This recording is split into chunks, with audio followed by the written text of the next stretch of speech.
주에 다윗이 범죄하고 회개하는 장면을 함께 말씀을 나눴습니다. 이 다윗이 범죄하게 된 배경은 그가 왕권을 이제 완전히 장악한 데 있죠. 왕이 되고 나서 이 권력을 휘두르기 시작하니까 그 맛을 아는 거예요. 누구든지 오라고 하면 오고 가라고 하면 가는 그런 막강한 권력을 갖게 됐습니다. 그래서 자기 마음대로 사람을 부르고 마음대로 사람을 보내서 자기 사적으로 그 권력을 쓰게 되는 거죠.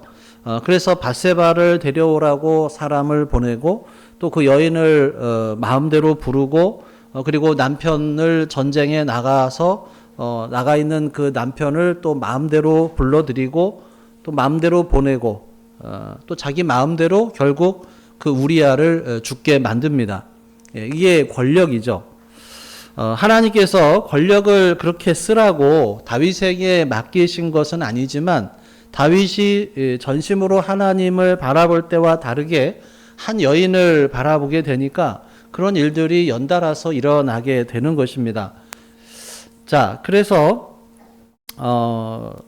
뭐든지 참 쌓기는 어렵고 허무는 것은 참 쉬운 것이죠. 그래서 계속해서 그 뒤로 이어지는 말씀을 보면 오늘 15절 하반절부터 같이 읽어보겠습니다. 시작. 우리아의 아내가 다윗에게 낳은 아이를 여호와께서 치심에 심히 앓는지라. 참 여기서 보면 이 밧세바라고 하는 이름으로 나오는 게 아니라 우리아의 아내라고 부릅니다. 다윗이 다른 그 사람, 그러니까 우리아의 아내를 빼앗아서 자기 아내로 취했다라고 하는 것을 지금 성경은 계속 지적하고 있는 거예요. 자, 그런 두 사람 사이에 아이가 태어났는데 하나님의 징계가 임해서 아이가 중병에 걸립니다. 자, 우리가 지난주에 하나님께서는 다윗을 용서하기로 결정하셨다고 그랬어요. 다윗이 자의적으로 권력을 행사할 때 그런 엄청난 잘못을 저지를 때 그냥 버려두지 않으시고 나단 선지자를 보내서 질책하시고 그 즉시 다윗은 회개하고 또 하나님께 무릎을 꿇습니다. 그러면 용서하신 것이죠. 자, 그런데 그 용서가 대가가 없는 그런 용서가 아니라는 거예요. 여러분, 구원이라고 하는 것은 본질적으로 용서받을 수 없는 죄를 용서받는 거예요. 근데 우리가 그것을 값없이 받으니까 은혜로 구원받는다고 하지만 근데 우리가 내가 값을 치르지 않았다는 것이시지 누군가는 그 대가를 반드시 치르게 되어 있는 거예요. 그러니까 내가 지은 죄에 대해서 내가 그 대가를 치르지 않은 거죠. 누가 대신 그 죄값을 치러 주신 거예요. 우리는 예수님께서 그 죄의 값을 치러 주셨기 때문에 우리가 그 죄값을 물지 않아도 된다는 것이지 죄를 지었다고 해서 그 죄에 그리고 용서하신다고 해서 그 죄의 대가를 치료하는 것도 없어지는 건 아니에요. 그게 죄의 무서움이죠.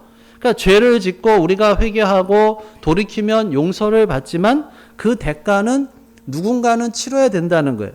그 14절 말씀에 보면 14절 말씀에 보면 하나님께서 이 용서를 전제로 뭐라고 하셔요? 14절을 같이 읽겠습니다. 시작. 이 일로 말미암아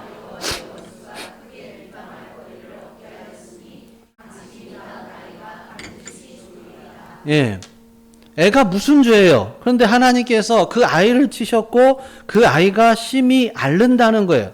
죽는다는 거예요. 자, 그래서 어떻게 해요, 다윗이? 자, 16절, 17절 읽겠습니다. 시작. 다윗이 그 아이를 위하여 하나님께 간구하되 다윗이 금식하고 안에 들어가서 밤새도록 땅에 엎드렸으니 그 집에 늙은 자들이 그 곁에 서서 다윗을 땅에서 일으키려 하되 왕이 듣지 아니하고 그들과 더불어 먹지도 아니하더라. 다윗이 금식하면서 안에 들어가서 밤새 엎드렸다는 거예요. 여러분, 왕의 침상이 얼마나 화려하고 포근하겠어요. 그런데 이 다윗이 거기서 잠을 안 자고 땅에 엎드려서 밤에도 계속 기도했다는 거예요. 간절하게 기도하는 거예요. 다윗의 마음이 어땠겠어요? 하나님, 뭐 이 아이가 무슨 죄가 있어요? 차라리 저에게 징계를 내려주세요. 그러지 않았겠어요? 그래서 다윗이 모든 일을 멈추고 금식하면서 밤낮으로 하나님께 기도한 거예요. 아무리 자기가 잘못했고 징계가 임했다 하더라도 참 이렇게까지 왕이 땅바닥에 엎드려서 금식하고 기도하는 것이 쉬운 일이 아니에요. 다윗은 그가 완벽한 사람이었기 때문에 하나님 마음에 합한 사람이 된 게 아니에요. 다윗은 우리가 그동안도 살펴봤지만 전혀 완벽하지가 않아요. 특히 이 밧세바와의 사건을 통해서 보면 이 다윗은 정말 죄인 중에 죄인이에요. 그럼에도 불구하고 다윗은 이렇게 늘 자신의 죄를 바로 깨닫고 하나님 앞에 자기 마음을 쏟아놓는 사람이었다는 거예요. 모든 것을 하나님 앞에 내려놓습니다. 우리도 마찬가지예요. 우리가 위대한 하나님의 사람으로 인정받을 수 있는 것은 뭐냐? 다른 게 아니에요. 우리가 하나님 앞에서의 이런 진실함이에요. 뭐 하나님께서 저와 여러분들에게 어떤 뭐 완벽함을 기대하시겠어요? 여러분 뭐 그런 적 있으시죠? 방에 있다가 거실로 나왔는데 내가 왜 나왔지? 뭐 이런 얼마나 우리가 이렇게 참 허술하냐라고 하는 거예요. 얼마나 실수를 많이 해요. 또 얼마나 잘못을 많이 해요. 이렇게 우리는 불완전하다는 거예요. 그런데 하나님께서 우리들을 사랑해 주셔요. 왜 그러느냐? 뭐 우리가 잘해서도 아니고 잘나서도 아니고 그 모든 것이 하나님의 은혜라고 하는 것입니다. 솔직히 우리가 하나 하는 행동 하나하나 만약에 하나님께서 그때마다 상을 주시거나 벌을 주셔요. 그러면 상 받을 게 많을까요? 벌 받을 게 많을까요? 비교가 안 되죠. 우리가 상 받을 거는 솔직히 몇 개 안 돼요. 전부 벌받아 마땅한 것들인데도 별을 면해 주시는 것이 하나님의 은혜라고 하는 거예요. 불쌍히 여겨 주시는 거예요. 그러니까 믿음이 좋은 사람은 그것을 깨닫는 거예요. 그래서 하나님께서 나를 이렇게 불쌍히 여겨 주시는구나. 이렇게 회개하고 그래서 또 하나님께 나오고 하나님을 찾는 사람, 이런 사람이 하나님 마음에 맞는 사람이다라고 하는 거예요. 자, 그래서 다윗이 그렇게 아픈 아이를 위해서 금식하며 기도한 결과가 뭐였어요? 자, 18절 시작. 이래 만에 그 아이가 죽으니라. 그러나 다윗의 신하들이 아이가 죽은 것을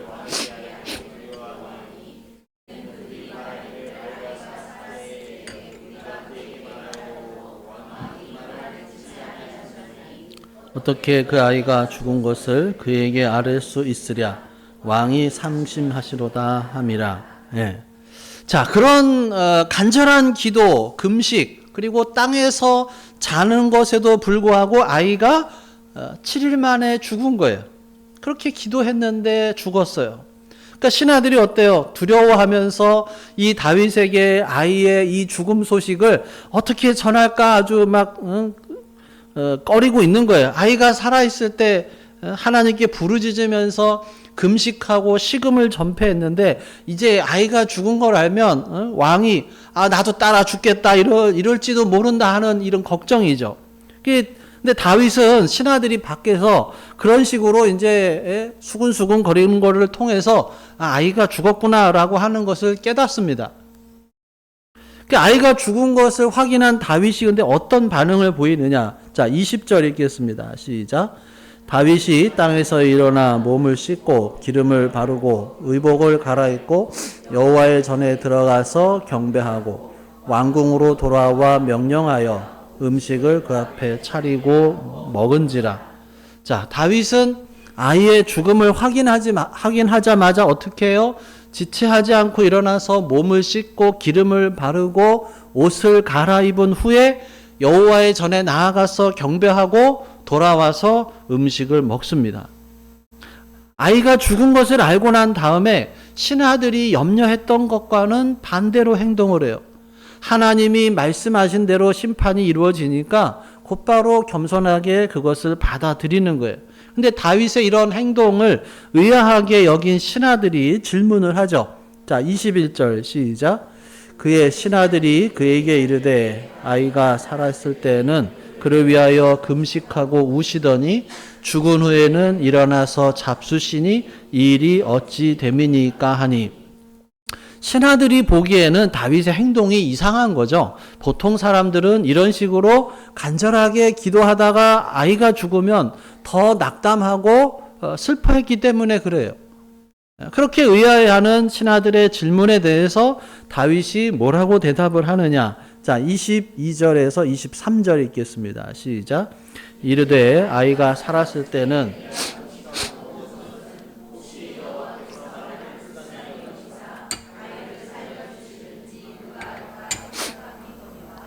지금은 죽었으니 내가 어찌 금식하랴.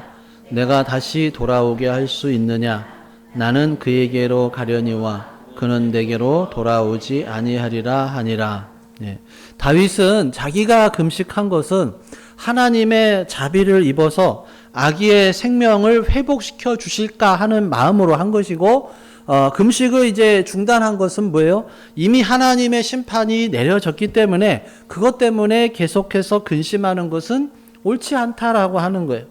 그나마 아이가 살았을 때는 혹시라도 하나님께서 자비를 베풀어 주시지 않을까 해서 그것을 구하려고 최선을 다했지만, 아이가 죽고 난 다음에는 자기가 이제 할 수 있는 게 없다는 거예요. 이미 다 끝났다는 거예요.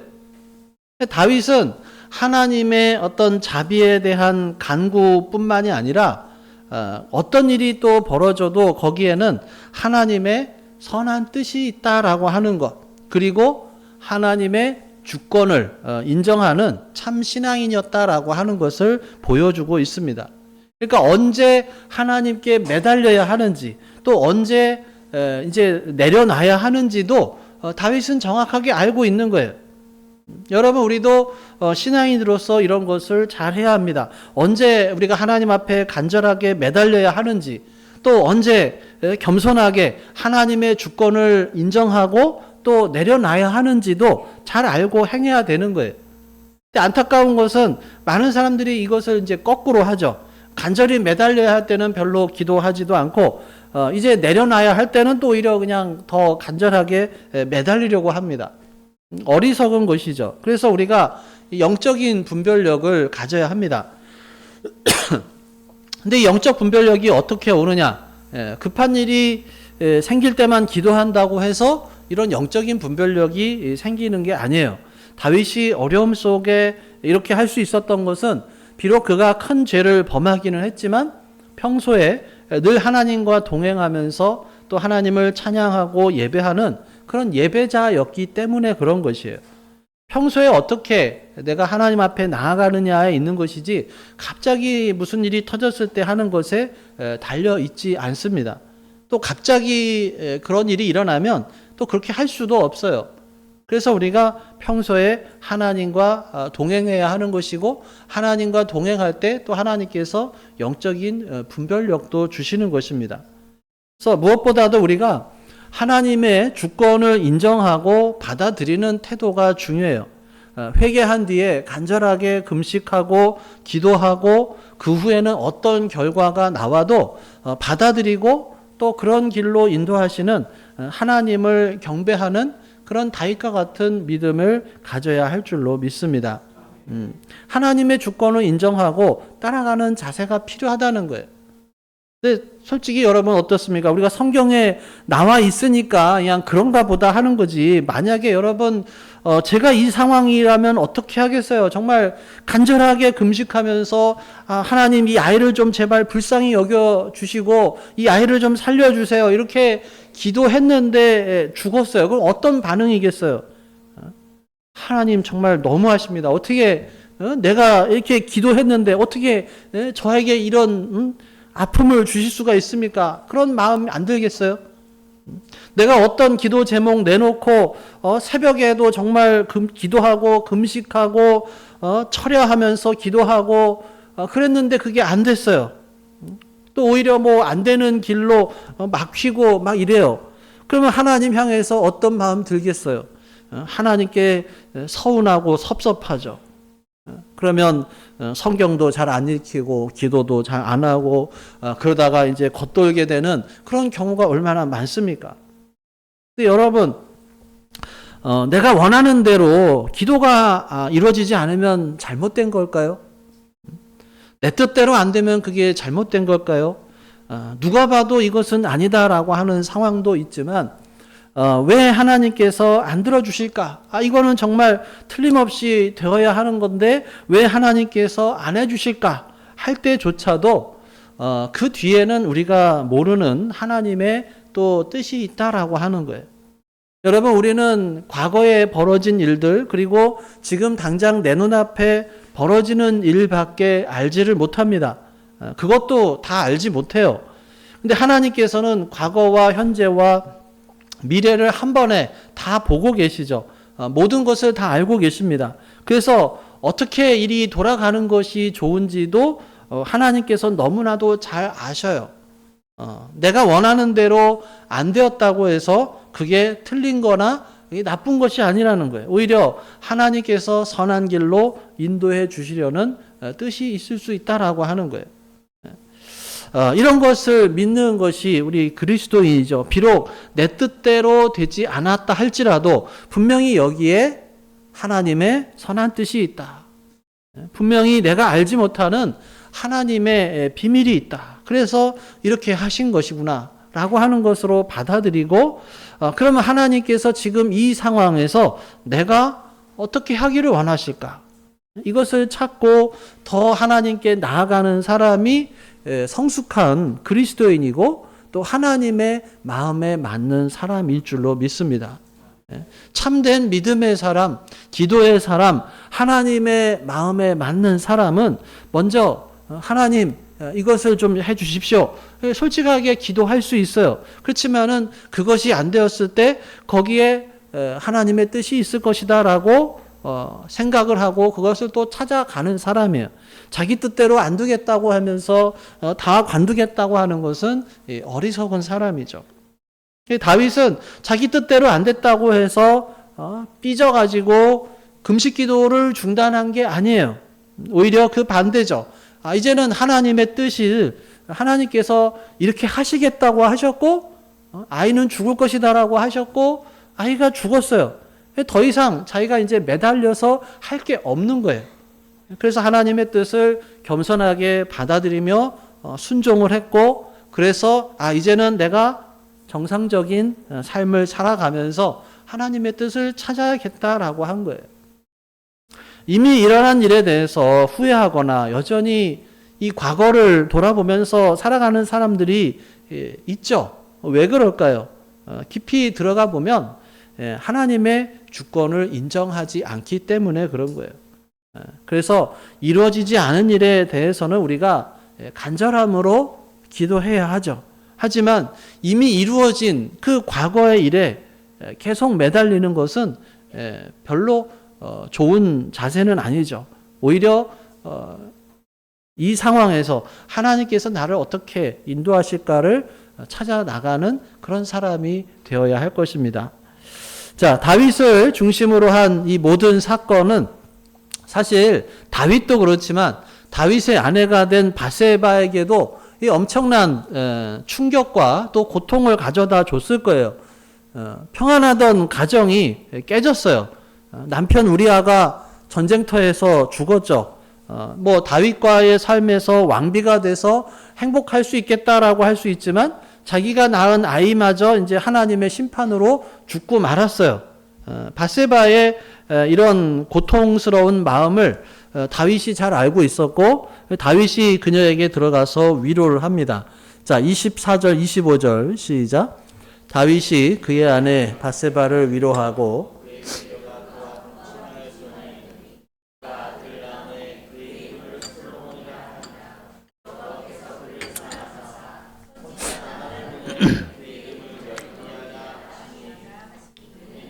그래서 사랑하셨기 때문이더라. 자, 그래서 여기서는 바세바를 뭐라고 불러요? 그의 아내. 그러니까 15절에서는 누구라고 소개해요? 우리아의 아내. 그런데 여기에서는 다윗이 그의 아내. 그러니까 여기서 이제 다윗의 아내라고 불려요. 이제 바뀌는 거예요. 하나님께서 다윗과의 언약을 잊지 않으시고 성실함으로 계속해서 자비와 은혜를 베푸십니다. 그래서 밧세바는 아이를 가지고 아들을 낳아서 이름을 솔로몬이라고 그래요. 솔로몬은 하나님의 평화라는 뜻이에요. 이 밧세바는 이때 어느 때보다도 하나님의 평화가 필요한 시점이에요. 여러분들 사극을 보면 어때요? 궁중에서 벌어지는 막 암투가 이렇게 나오지 않나요? 뭐 예를 들어서 왕이 있고 중전이 있는데, 그리고 후궁들도 있는데, 중전은 아이가 없어요. 후궁이 아이를 낳았어요. 아들을 낳았는데 뒤늦게 중전이 막 아들을 낳으면 어떻게 해요? 뭐 왕자들 사이에 다음 왕은 누가 될 것이냐, 뭐 세자는 누가 되느냐 하면서 치열한 암투가 막 벌어집니다. 그런 것이 이 조선시대 이야기만이 아니에요. 뭐 이스라엘도 다 있습니다. 다윗에게는 아들이 얼마나 많았어요. 그래서 나중에 열왕기서에 보면은 누가 차기 왕이 될 것이냐, 여기에 대해서도 막 암투가 벌어져요. 자, 그런 상황에서 밧세바가 다윗의 아내로 들어왔어요. 지금 이미 다른 아내도 있고 아들들도 있어요. 그런 상황에서 또 아이를 낳았는데 죽었어요. 그럼 누가 좋아했겠어요? 다른 아내와 아들들이, 뭐 말은 안 해서 그렇지 은근히 또 좋아했을 거라는 거예요. 밧세바는 슬퍼하고 있는데 남들은 좋아하는 거예요. 뭐 티는 안 내겠지만 다 느껴지죠. 밧세바가 정확하게 어떤 성격이었는지는 파악할 수 없지만 어쨌든 그런 암투가 벌어지는 그 왕궁 안에서 얼마나 마음이 힘들었겠어요. 자기 아이는 죽었고 그래서 새로 아이를 낳았는데 또 주변에서는 그거를 못마땅해 하고 아주 눈을 못 잡아 먹어서 그냥 눈을 번뜩거리는 그런 정적들이 그냥 가득한 거예요. 후궁들뿐만 아니라 그들의 아들들도 그렇고 또 그들을 지지하는 또 이 신하들도 있고 얼마나 참 각박한 곳이냐라고 하는 거예요. 그때 이 밧세바에게 필요한 것이 이제 평화죠. 그것도 평화가 아니라 하나님의 평화. 나는 정말 하나님의 평화가 필요하다 해서 이렇게 솔로몬으로 이름을 지은 거죠. 근데 놀랍게도 하나님께서 나단을 보내셔서 여디디아라고 하는 이름을 지어주셔요. 성경의 각 줄을 보면 뭐라고 되어 있냐면 여호와께 사랑을 입음이라고 이렇게 되어 있습니다. 이전에 태어난 아이는 죽었는데 똑같은 사람들인 밧세바와 다윗에게서 두 번째로 태어난 솔로몬은 하나님께서 사랑해 주셔요. 왜 그러느냐? 하나님 앞에서 다윗의 자세가 바뀌었기 때문에 그런 것이죠. 하나님께 온전한 회개와 애통하는 심령이 있었기 때문에 회복이 되었고 이것을 하나님께서 기뻐하셨습니다. 우리는 자기 죄 때문에 이렇게 고통을 당하기도 하지만 또 다윗처럼 이 간절한 기도 또 진실한 회개를 통해서 하나님의 용서, 하나님의 은혜를 체험하게 됩니다. 그리고 하나님의 뜻이 이루어지는 도구로 또 계속해서 우리가 쓰임 받게 된다라고 하는 것을 이 다윗이 보여주고 있습니다. 말씀을 정리하면 하나님께서 이 죄를 두려워하고 더 멀리 하도록 하기 위해서 우리를 징계하시는 것을 볼 수가 있어요. 그리고 나의 소원이나 뜻보다도 하나님의 뜻을 더 중요하게 여긴 다윗을 하나님께서 결국 회복시켜 주시는 것을 볼 수가 있습니다. 이 말씀을 우리 마음속에 잘 새겨서 우리가 항상 죄를 멀리하고 또 하나님의 뜻을 따라 살려고 힘쓰는 우리 모두가 될 수 있기를 바랍니다.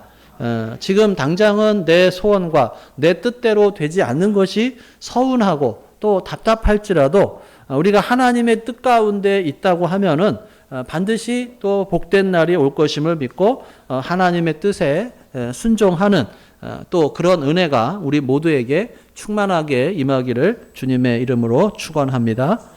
기도하겠습니다. 오늘 주신 말씀 생각하며 함께 기도합니다. 나에게 주신 말씀이 무엇인지, 또 내가 붙잡아야 할 말씀, 또 내가 순종해야 할 말씀, 또 우리가 하나님의 어떤 주권을 인정하지 못해서 또 떼쓰며 또 내려놓지 못하는 그러한 부분들은 없는지 다시 한번 우리들의 삶을 돌이켜보며 또 우리 안에 계신 성령 하나님의 음성에 귀를 기울여 보겠습니다.